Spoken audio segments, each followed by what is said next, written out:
All right, guys, so I need to give you 2.4, and one of the things I want to talk about in 2.4 is this idea of solving versus evaluating.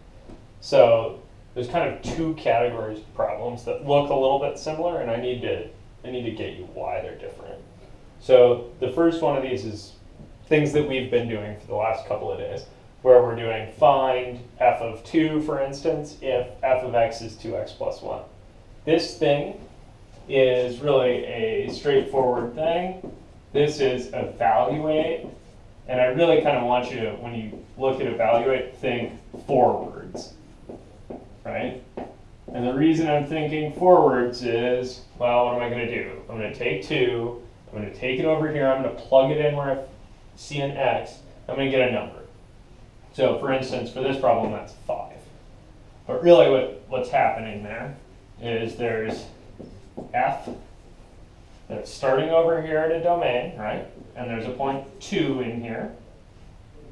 And that's going over here to 5, right?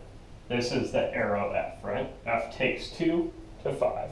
So that's why this is forwards, right? I'm pushing along the arrow. And I'm really thinking, if I wanted to say this, I'd be saying, where does f take 2, right? That's kind of the forward thought. The other problem, which looks a little bit similar, is find x if 2x plus 1 is 7. So this is a, like, oh, here's my f of x, right?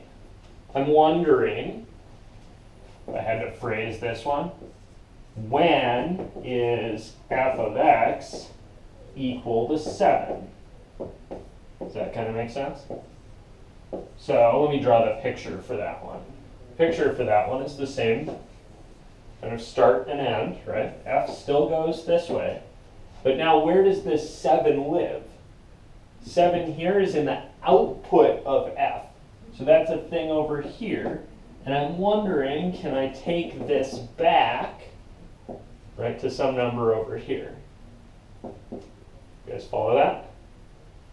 So there's a forward question, right, where you just plug the number in. That's an evaluate. These guys are solve. And what I want you to think about solving is these are kind of backwards process, right? I know the spot I ended up, and I'm wondering where I started, right? I ended up over here.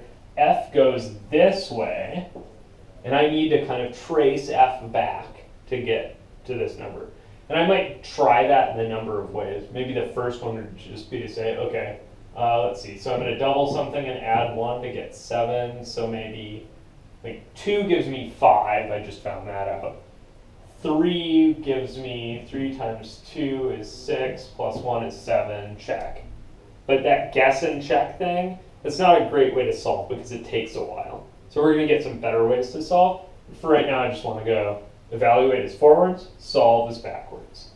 Cool?